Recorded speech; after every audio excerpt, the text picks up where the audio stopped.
hot tip.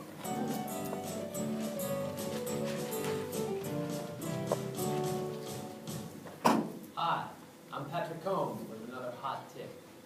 Getting along with your coworkers. We all have someone in our life that gets under our skin. I do, you do, we all do. We all have critics and conflicts. That's life.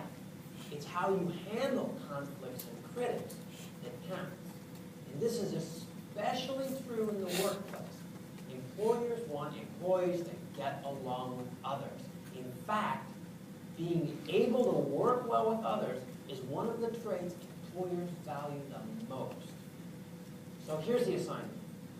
Pick one person, a coworker, relative, friend, neighbor, anyone who challenges your interpersonal skills. Someone who gets under your skin. Now, really think hard about this person and identify at least one thing you like about them. Something they're really good at, some help they've given you, a contribution they've made. And write the thing you like about them down. If you can identify more than one thing, all the better. Now, tell that person what you like about them. Be simple and direct, make it genuine. Because there's nothing that melts the ice like a couple of genuine compliments. You'll feel better about that person, and they'll react better to you. Until next time, be great.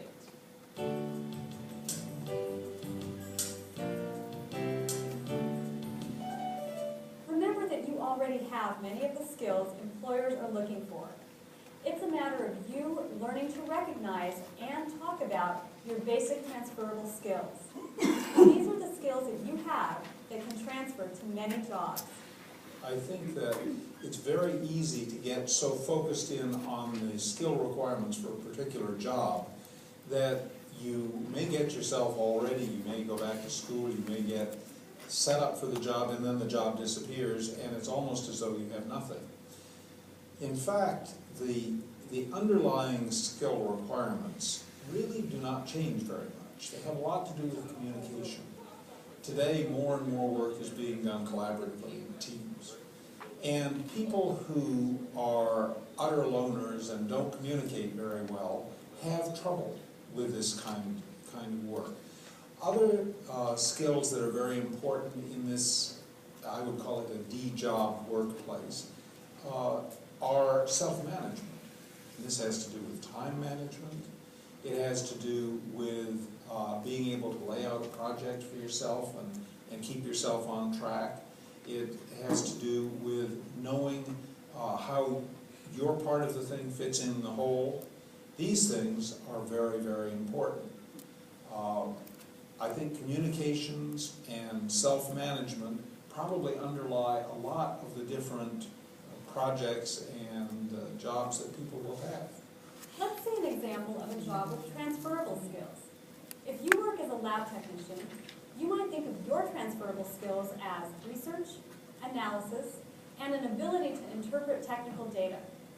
Can you think of an industry that might need these skills outside of the laboratory? How about marketing or television programming? Again, the skills you use for your work now can be transferred to other industries. It just takes a little rethinking on your part. These are skills that are in demand by employers in many different industries outside of scientific research. You might use a technical report you helped produce as proof of your skills. Let's take a look at some of your transferable skills. Take out your personal career profile to write down your responses. What skills did you learn in your most recent job or school project? Write down the 5 most important skills you use often, at work or at school. Now circle those skills that could be transferred to another line of work. For instance, I transferred my skills in classroom teaching to teaching on television. You may find this to be a difficult exercise, especially if you're in a job you don't really enjoy. If you're having trouble identifying your transferable skills, write down a brief description of what you do in your work or school every day. Ask a friend or career counselor to read your list and help you identify your transferable skills. Knowing your transferable skills means being ready for more work opportunities. I see things on the positive side. I take charge. I am very much aware of the surroundings around me, and I can adjust to what happens around me in a moment's notice, so that people are comfortable and things can happen then. I'm organized, I'm skilled, I catch on quickly, I'm intelligent. Those are good things about me. We've talked about the attitudes and skills employers want you to have. There is one more employer expectation to consider. It may seem obvious, but employers expect that you are ready to work. Work readiness refers to anything that affects your ability to go to work and do your job. Your level of work readiness is very personal. Transportation, childcare, and wardrobe are all things you'll need to consider. Employers assume that you've thought about your transportation needs for getting to work on time. Do you have a reliable car? Do you know the public transportation schedule? How will you get to work if your car breaks down? If you are a parent, you'll need to think about childcare. Is your childcare arrangement flexible? What happens when you have to work late during the week or on the weekend? What will you do when your child is ill? Will you have to take a sick day or vacation day from work? An employer cannot make hiring decisions based on whether or not you have a family. An employer cannot legally ask you about your childcare arrangements, but an employer can expect that you understand and can satisfy the requirements of the job. The most effective employees, a lot of managers could say, well, they're the ones who are here 18 hours a day and, 7 days a week. I had one once who was a single mother of a 6-month-old baby. And due to her daycare situation, she could work from 8 to 5 and made it very clear that that was it. Couldn't work nights and couldn't work weekends. But within that 8 to 5 time period, she was the hardest worker, an incredibly happy, upbeat team member, willing to pitch in and do anything, whether it was in her job description or not. If it needed to get done, you could always count on her to do that. An effective employee is someone that can be counted on, that's reliable. So I think that's one of the first things you look for is, are they going to be there? Are they going to do what they say they've promised they're going to do? Even your wardrobe can be a factor affecting your work readiness. If you're looking for your first job or re-entering the workforce, building a professional wardrobe can be overwhelming.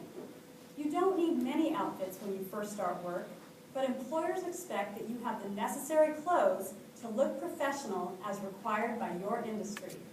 When someone comes in for an interview, what I look for mostly is how they're dressed, how they present themselves, what kind of questions they ask me about the job, whether or not they have any knowledge of the job or the institution, and whether or not they have a clear indication of what it is they're applying for. Now, if you were the employer and you needed to hire a new employee, what would you look for? What qualities would you expect in your new workers? Employers want workers they can count on in all aspects, from getting to work on time to getting the job done. Can you come to work and really stick your neck on the line every day? Are you prepared? I see so many people come into a meeting, young people in particular, without a piece of paper in their hand. I mean, you really have to come to work organized and prepared and anticipate what your boss wants and needs from you, not just where you went to school or how many clubs you belong to or what societies you're in. It's how you're going to take all of that and bring it to work. So now you have an idea about what employers are looking for: a basic education, communication, and self-management skills. At this point, you're ready to begin researching careers and industries. In the next episode, we'll explore how the world of work is organized. I'll see you next time on Career Advantage. Okay, great. Good video.